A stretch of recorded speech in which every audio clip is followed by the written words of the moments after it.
We've started this season very, very well indeed. However, despite our excellent start in a new division higher up, other sides are starting just as well. Peterborough is still level on points with us despite our good result against them yesterday. Charlton and Blackpool are still just a single point behind the two of us as well. And we're only 3 points back to Sunderland in 6th, as well as MK Dons in 5th. And Sunderland, in fact, we face today. We start with Portsmouth away, which is never an easy game down on the south coast. We'll then sim Burton and Shrewsbury, and then play Sunderland, who obviously are challenging in the playoff spots, and Rochdale, the other side that came up with us last year, automatically, of course. Peterborough came up, not Peterborough, what am I talking about? Stevenage came up with us automatically, yes, last season as well. We beat them by 4-1 yesterday, and we'll hope for a similar result against Rochdale today as well. And then we've got some of the other promotion rivals in tomorrow's episode as well, including Ipswich and MK Dons, etc. So the whole season is going to be another really tough grind to get out of this particular division. We did very well to get out of League 2 in just 2 seasons, considering where we started as a squad. And we are rapidly ascending up through the ranks now with some very high potential players and some that are already fulfilling that potential on the field. Alho and Pumphrey are missing on international duty as we start today's episode, so I will have to rotate slightly for this Portsmouth game, which is frustrating, but it's manageable. Costa will come in for Butau to wipe through him in there when I've got other people that could play in that position, I'm not sure. But we are looking a little thin on the ground with regards to numbers at the moment. That obviously will hopefully be solved today with some more youngsters that become of age, so to speak, and hopefully with some more good scout reports as well. I have sent two scouts, I have sent the new scout, the new 5-star scout at your request with the highest thumbs up comment to England, looking for initially physically strong players on a 3-month basis. Then we're looking for, I think it was attackers and technically gifted or something of that ilk. It was like 3, then 3, then 3. Let me just quickly double check so I can get it absolutely right. Shout out to Sharkbait for the for the suggestion. Physically strong playmaker and attacker were the options. Thank you very much, Sharkbait. I appreciate that. Shout out Finding Nemo as well, by the way. Fantastic film. Love a Disney Pixar me. Right, let's crack on then. Time to head down to Pompey and take on the boys that are actually 18th in the league this season and not having very good time. McMullen, MK Dons actually playing Sunderland, which is a very important game in this early stages of the season. Both of them sat level on points in the final 2 playoff spots. So it could be huge come the end of the season if Sunderland can see that through. That ball to bull has just forced him a little bit too far wide for my liking. Oh, and Costa just isn't quite tall enough for my liking. Trying to get on the end of the ball that eventually is lofted into the middle. Looking to try and get ourselves an early 1-0 lead if we can down here at Fratton Park, just to put Portsmouth on the back foot. They've not had the best of starts to the season, so if we can knock their confidence early doors, hopefully they should roll over and we should be able to get a pretty comfortable victory. But getting that early goal is probably going to be quite important in this game, because the longer it goes on, the more Portsmouth will feel that they can get back into the game and get themselves a decent result, which obviously we're hoping to deny them. Prince with a delivery. It's another good ball. And Raggett gets the ball away as Tudor was trying to throw himself in towards it. Now, obviously, no Pumphrey from corners as he's away on international duty. But can we maybe try another Salem long-distance banger? That worked wonderfully yesterday. Ridiculous finish from Salem in that game. Oh, my God. What a ball over the top. Is he onside here, Curtis? He is indeed. Oh, Montero, that is a huge save. A huge save. I can't quite believe they went on a counter-attack that was quite that good. Now we'll come the other way. Dear me, this is getting a bit stretched. Tudor looking for Salem. Terrible pass. We'll stay at 0-0. Nice tackle by Costa. We might not stay at 0-0. Tudor looking to get past the man. His acceleration isn't the best, but his overall sprint speed at the end of the run is decent. And Bass makes the good save in front of goal. Ball with the delivery. Prince underneath it. Wins it well, but can't get it on target. Campbell. McMullen. Let's start this second half strong, shall we? Let's get ourselves this lead. It's opened up already. What more? Positionally poor, and it will cost Portsmouth here. 3.5 minutes into the second half. For all of Portsmouth's possession and aggression in that first half, they have rolled over, as we hoped they would do, at the very beginning of the second half. You see, what more? I don't know why he's coming across to cover Salem there when his centre-back partner has him already marked. And he's opened up the space for Tudor to race in behind. It's poor from Jack Watmore. And quite obvious where Portsmouth have made an error there. That's a 1-0 lead for us. Damian Tudor's 5th goal of the League One season already. Pulling his weight alongside Salem. Quite the strike force, those two now. And I very much think they'll be with us for the entirety of the series in the starting lineup. If dynamic potential does them in favours, then they should pretty much fire us to Champions League glory, hopefully by the end of the save. We shall have to wait and see. Oh, lovely turn by Juan. Out to Curtis. Brilliant first touch. Cushion control on the thigh. And that's a great ball over the top as well to Cannon. And there are blue and white shirts forward here. And how is that for a volleyed finish from Marquis? Wow. They have an equaliser, Portsmouth. And we won't concede many better one-touch finishes than that this season. Great ball over the top.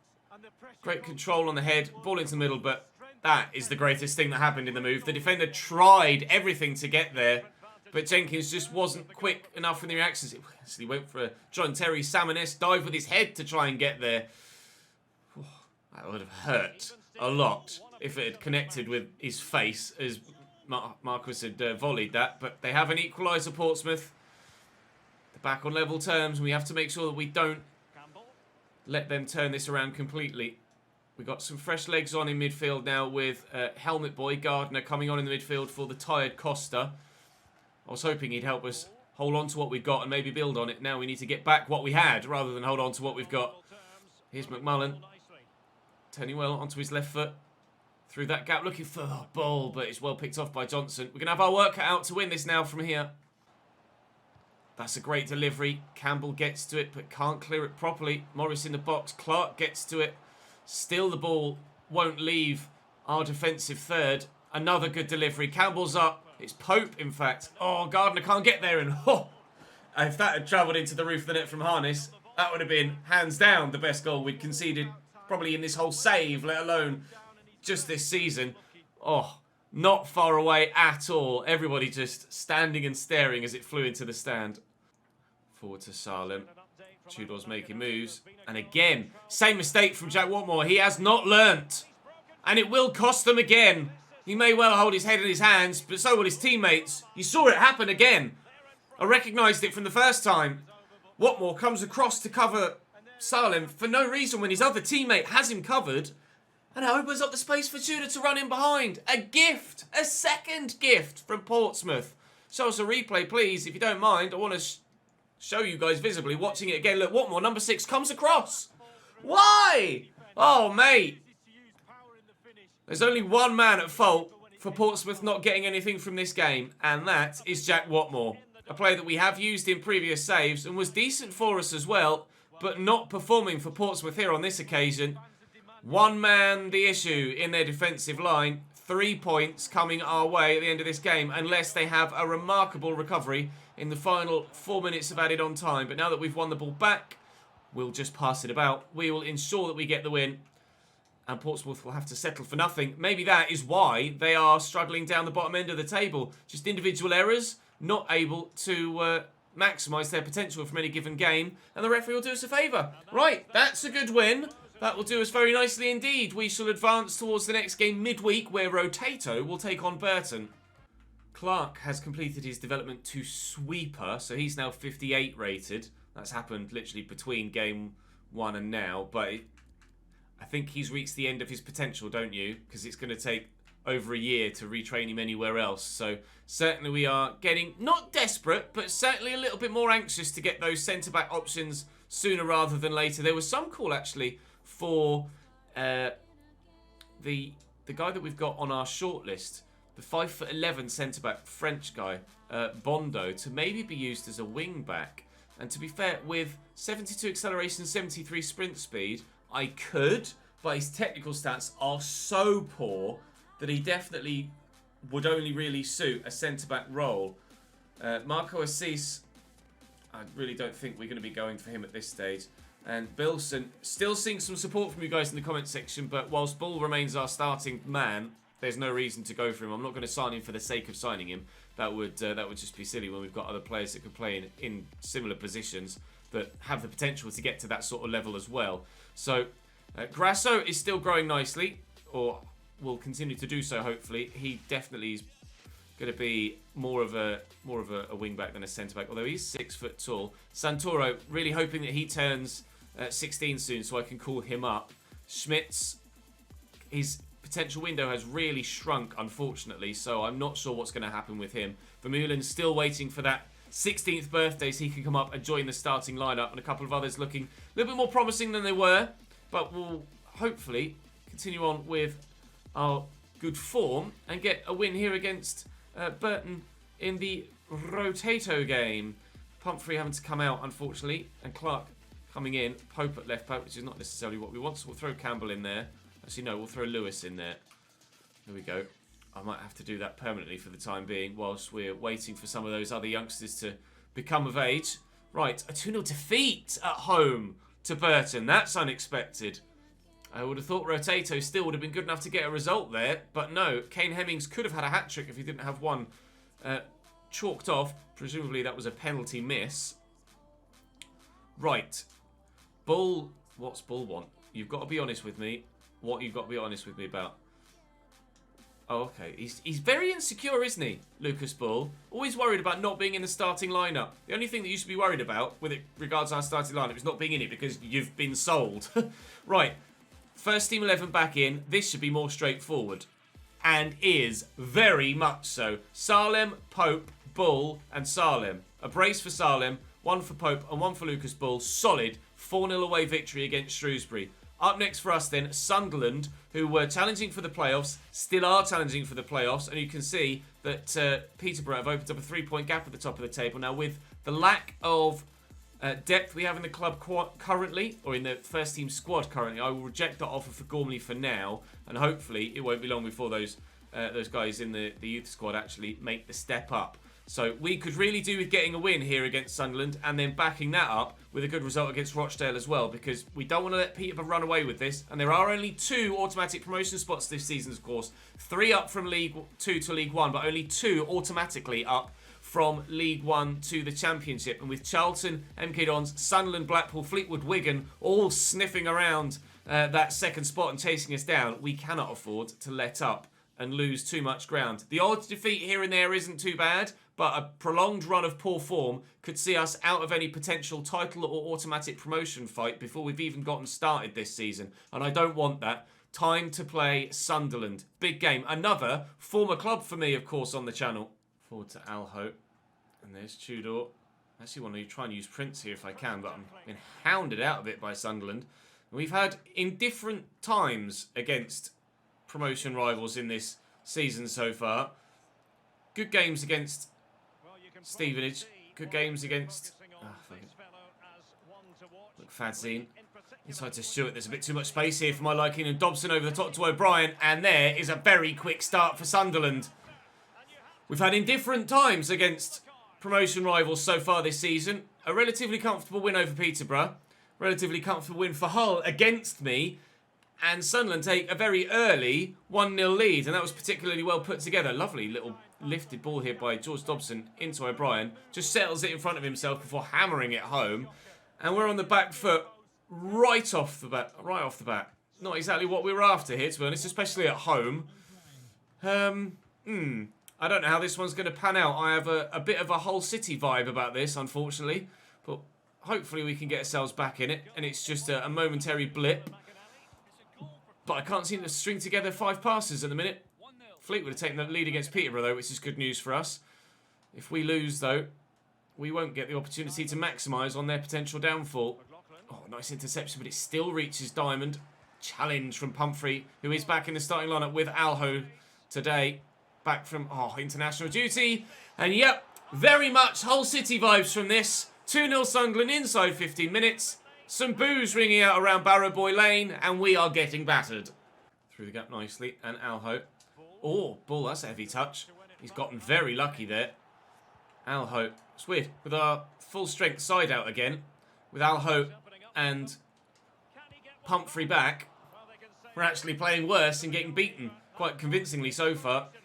Nearly pulling one back there through Pope, but I have a funny feeling this is going to be a particularly uphill battle.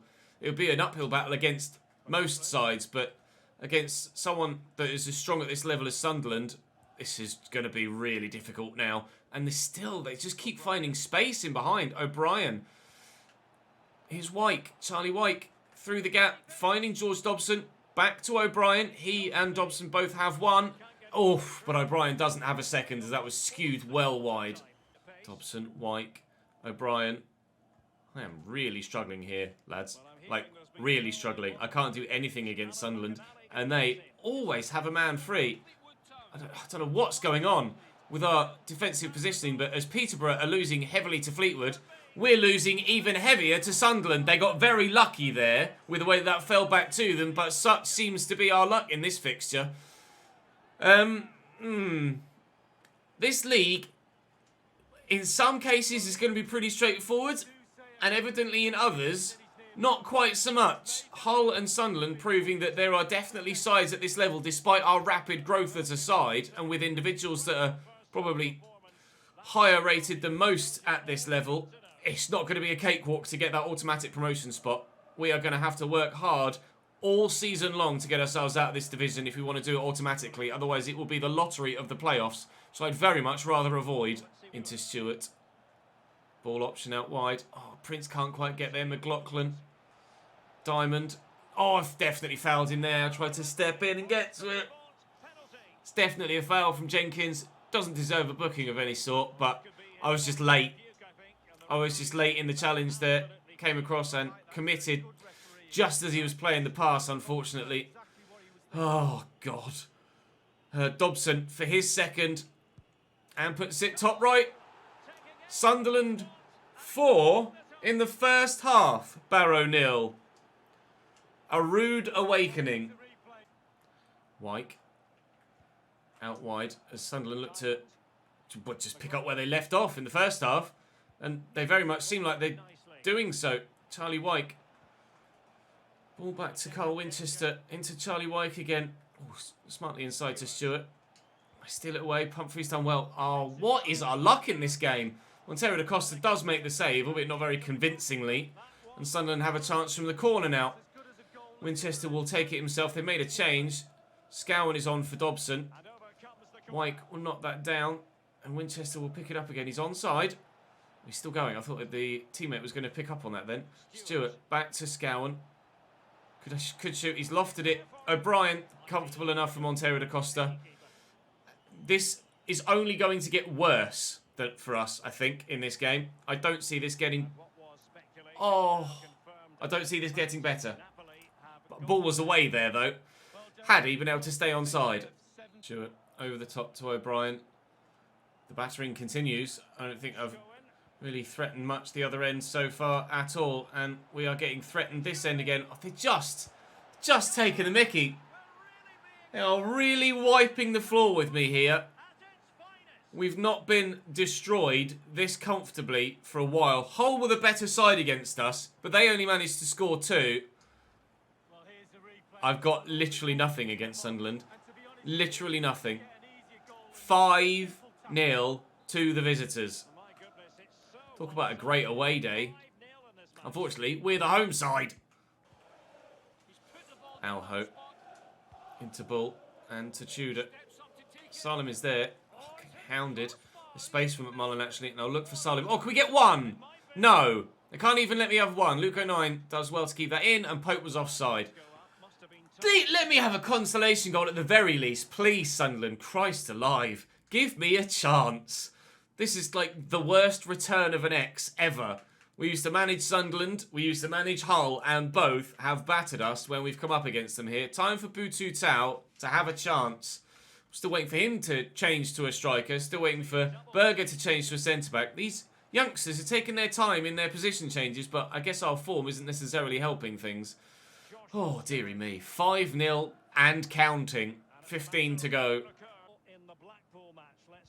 Oh, maybe they've made a mistake and let us in. Salem, please. Consolation goal! 5-1. Is the comeback on? No. And Lucas is on his way. And he could lift this looking for Butu Tau, who's in here. That touch is a little bit heavy though. He's gone down and the referee points to the spot. It will mean nothing in the long term. A yellow card. Oh, I don't know whether that's a clear goal-scoring opportunity, though. On the counter-attack like that. Should that be a red or not? He's definitely taken me out, though. Oh, Bututel will get the chance to take this. He earned it. He can try and tuck it away. It would be just my luck if we end up missing it, though.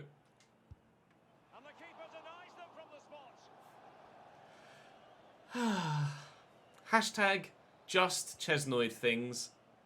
There's the final whistle. Just as was the case with Hull, one of our exes gets their revenge, unfortunately.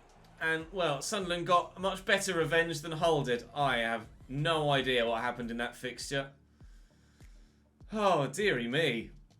Did Peterborough lose in the end? I'm not sure. Oh, we're down to 5th. Christ. Berger, thank the Lord. He's finally changed. Peterborough did lose in the end. Or did they draw? No, they did lose in the end. Fair enough. Okay, well, we're 19 points to the good so far this season. 5th and still only 3 points off top. So, it's not the end of the world. Look at Portsmouth flying now. Further up the table. Right, Berger, please be a really good centre-back. Vermeulen's still 15, for Christ's sake. Berger, development plan. What are you going to be at centre-back? 64. Oh, I hoped you'd be a little bit better. Okay, so stopper has to be the one, right? Stopper for him. Up that defensive work rate. 4 weeks. You, sir, are coming to the senior team. Whether he gets a start, I'm not sure. Jenkins is 65 rated now. So, no is the answer. He will not get a start. But he certainly will go into Rotato and improve that side. Because, well, Pumphrey's in there at the minute and Pumphrey doesn't need to be in there. Not anymore. Oh, at last. We have at least one of those young players getting called up and finally, hopefully, being involved. We just make the permanent change to do that as well. Right then. In the final game of the episode, we hope to be slightly better than we were against Sunderland. And by slightly, I mean a lot fucking better. Salem. Forward to Pope. If you look at form, and you look at how this season is going so far, this should be the same as the game against Sunderland, with the away side getting a very strong win. We came up, of course, automatically with Rochdale and Stevenage, and Wigan won the playoffs. Stevenage has sat about 12th. Wigan has sat about 10th, both having decent starts to the season in the new level. Oh, yikes, that was poor. Rochdale, however, we've played 10 games this season. They've won 2. They've lost the other 8. They are bottom of the table and looking like they're not cut out for this level, despite their attempts and genuine attempts to very nearly get themselves the league title last year. It does appear to be a step too far for this Rochdale side, at least as the season has started. They, by all means, could turn it around. It's still early doors, but they haven't adjusted to life in League One very well at all. We have, but... Oof, trying to replicate that goal from yesterday. We have adjusted to life in League One very well, without, unfortunately, managing to avoid the odd blip, Sunderland and Hull. But Rochdale have been mainly blips, so hopefully we can be another one. And it will be 3 points for us to try and get ourselves back towards the top of the table, and at the very least, back into that second automatic promotion spot before the end of the day. Prince into Alho. Back to Prince again. I have given Berger the start in this game just to see what he's like. He's up at 64. He's not the tallest, though. That's one thing that does concern me about his potential at centre-back. Would like to see his jumping stat change a bit. He's not necessarily covered himself in glory there, is he? Hopper back to Humphreys. Hopper out wide to Sparks.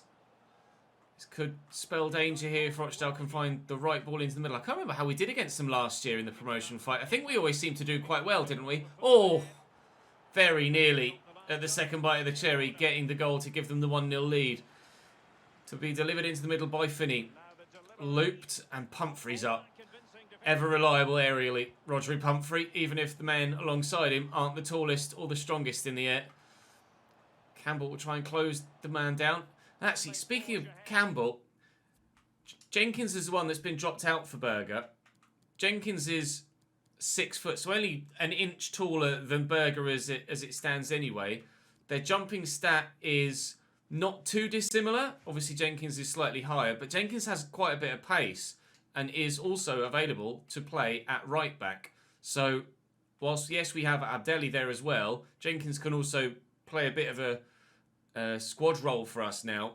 Centre-back, right-back, probably even left-back as well, to be fair, considering he's left-footed and has a 5-star weak foot. So, we're doing all right defensively now. If we could maybe get one late 60s rated centre-back, I'd say the squad was defensively set for the full season, and I wouldn't think we'd need to do much more between now, or that moment, and the championship season, whenever that may arrive, whether it be next season because we have a good year this year, or the season after because we don't quite fulfil our goals at the first attempt here in League One. I think Tudor was just onside there. He was. We'll dart inside, get the shot away, and skew it past the post. 10 to go till half-time. We're having the majority of the good chances, but can't seem to find the ball in the back of the net on this occasion. Oh, it wasn't meant for Tudor. It was meant for Alho, but it found him anyway. You're well in, Salem. I'm going to have to drop the shoulder and turn inside. Oh, full stretch. The goalkeeper makes the save. Salem can't believe it. Right, with Pumphrey back. Pumphrey's up. Oh. Is he gonna, I think the ball's ended up at the back of the net. It probably wouldn't have had play continued and the keeper was reacting to it. But I believe we've had a penalty for handball here. It's the first time that we've seen... Really? I don't even know, has that hit a hand? We did mention last season, you guys agreed that we should turn handball on this year. That's the first time it's actually had any impact, or even a handball has been given at any point ever in this save. It's taken, what, 4 episodes to actually get given? Right, we missed our last penalty. I don't know why my PC's making that noise. We missed our last penalty. We don't have a proper go-to penalty taker. But we have scored this one on the brink of half-time. Controversy at Scotland. I'm not sure that actually hit an arm. But the referee's pointed to the spot. And we will take what we're given. There will be moments where that goes against us as well. So we'll take the rough with the smooth. But at the minute, pretty smooth. Shaughnessy lumps it forward. Tudor could get to that. He has done. But he's only headed it straight to Briley. So they have it back, Rochdale. Lund. Briley again. Nicely to Finney. I don't really know where to go here at the moment. Beasley back across to Finney. And into Humphreys. He's got spare men over. But Rodri Pumphrey, when he says no, nothing happens. Unfortunately, he didn't say no enough against Sunderland. Right, that's nicely around the corner to Tudor. And I think Alho is just onside here. And that left foot, I'm not going to risk playing it across and losing the chance. Rodri? Ruper has the chance. The space to get the shot away, and on that left foot, you always put faith in your captain. 2-0, game over. Sorry, Rochdale. It's to be 9 defeats from 11 so far this year for you in League One. I have a strong feeling you might be going straight back down, but we might be going straight up again if we can keep this up for the full season. Glockland free on the right-hand side to maybe get across in. He's found Lund nicely on the edge of the box. They have options here. Lund going solo. Berger in the way. And away we come. Salem coming short for it. Tudor is onside. This will seal it. Slow it down. Set yourself. Pick your spot. Bury it. 3-0. Game over. TTFN Rochdale on your way back down. I don't think they're going to recover even at this early stage. They haven't shown any fight in this game whatsoever. Well, it's a nice confidence boost after a pumping from Sunderland. We will take it. Thank you very much indeed. Forward to ball. Alho. Salem. Oh, it's a nice first touch. He can't get past the man, though. No foul given, despite the fact that he crumbled to the ground in a bit of a heap. Actually got a bit of a run on his hip. Pumphrey, I think he won the ball there. Pretty sure, but referee points for a free kick. We've got 3 substitutions being made now as we look to change things around a little bit. Butu Tau comes on. On the left-hand side, Mason comes on for Bull as well. Did I make a third? No, just the 2. Okay, I thought I made a third for some reason. In fact, I might take Prince off because he's getting a little bit tired. We'll bring Abdelli on the left-hand side. Because why? The ball's not. We'll make that third and final change then. And then with 10 minutes to go, hopefully see this out. I want to get a little bit more out of Bututo. I haven't really clicked with him when I've used him so far. I'm going to make a point, I think, from this episode on to try, if I can, and rotate the squad a little bit more than I do with regards to first team and second string players. It's a heavy criticism and regular criticism, obviously, of my content that I do tend to favour a starting 11 and concentrate all of my efforts on a starting 11. And I do agree and understand that I do that. So it's something I'm going to try and get away from. But the starting 11 usually is so good for me that it seems kind of counterintuitive a lot of the time to put focus on anywhere else. But Tudor has himself... Actually, is that a hat-trick in this game? I think it might be. I'm not sure, actually. Is that a hat-trick for Tudor? Let's have a look. It is a hat-trick for Tudor in this game. And a fourth for Barrow. We will see this game out rather comfortably. And our goal difference recovers. Mason is free on the left. We even despite losing 5-1 in one game today, we could end the episode with our goal difference being actually better from the final 2 played games if Bututo didn't miss a header from 6 yards. Anywhere but there, sir. Anywhere but there. Oh, my lord. Honestly, how has he missed? Not doing yourself many favours with regards... When I start saying, oh, I'm thinking about maybe, you know, rotating some players out every now and again and giving those in the fringes a bit more of a chance in the first team. And then Bututo steps up and says, oh, now's my chance. Wide from 6 yards with an open header with practically an open goal.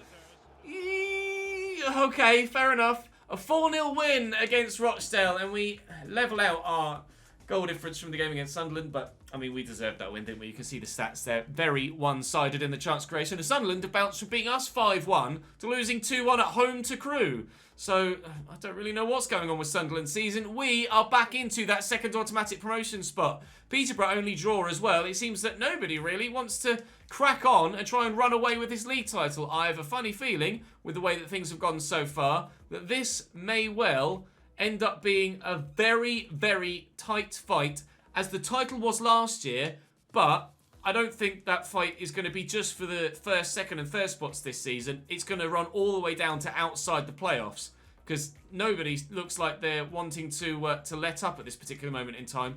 Again, internationals are going to be calling Pumphrey and Alho away from us.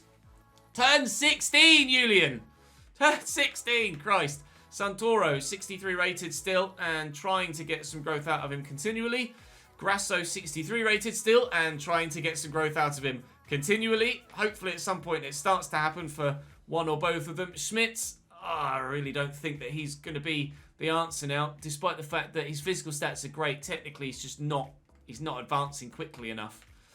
And players like Daniel Seedale, at 15, there's the chance, but I'm not sure. I'm really not sure that some of those players we've got in the youth system at the minute are going to be good enough long term. Right, quick sim against Gillingham so that we can get to our scout reports for the day. And a 2-1 win. Abdelli with a goal off the bench from, well, right back, centre back actually. Campbell getting one as well. From both defenders getting goals. All right, fair enough. We've been scoring goals quite freely with pretty much everybody, but the defenders getting stuck in there. Gardner and Costa involved in that game, as you can see from Rotato. So they might not be fit enough to start this next one against Peterborough in the Cup. I've got all 3 of my scout reports back. Okay, great. I'll think about it, Connor, but not necessarily. Right, from England then. That's a no. That's a no. That's definitely a no. That's a no. That's probably a no, but I'll give you another month. And that's actually, maybe you might be 6'7". Holy shite! My man's 6'7". Right, hello. Let's have a look at your stats, please. Christ alive! Who is 6'7" at 17? Jesus! And he's got a great jumping stat. 66 acceleration, 61 sprint speed. So. Very much looking like a centre-back. But, oh, Christ. 5-star weak foot off the bat as well.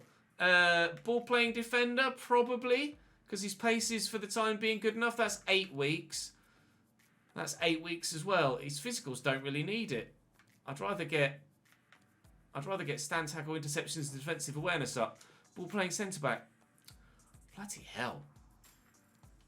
Where has he come from? He's only 57 rated, so the potential might not be there, but when someone is that much of a physical specimen, occasionally, technical ability isn't as important, because he could just be like, excuse me.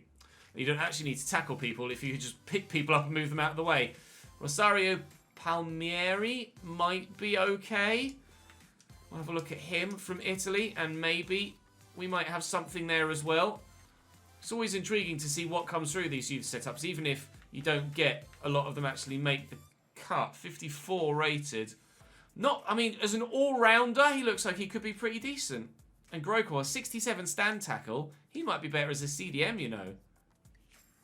He might be better as a CDM with those stats. Let's change him to CDM. That's going to take 2 weeks.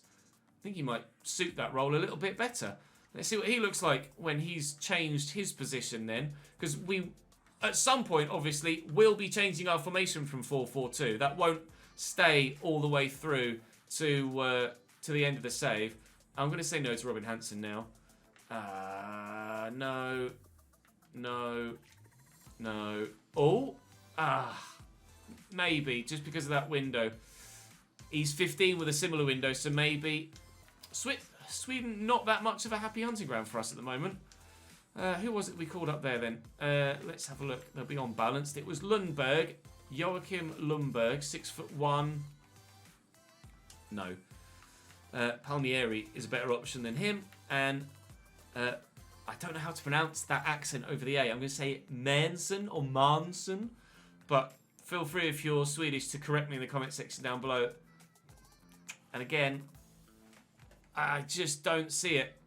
I just don't see it, unfortunately. We have much better options that are much more advanced, even at a younger age. So, sorry, lads. It's a no from me. Hopefully, Rotato could do a job here against Peterborough in the cup, though. And we'll be happily enough through to... Whoops. We'll be happily enough through to the next round of the EFL Trophy. Please. Okay, a 2-0 defeat against Peterborough in the EFL Trophy. Not that we're fussed about that, as ever. And up next for us, MK Dons. Now that is a big game.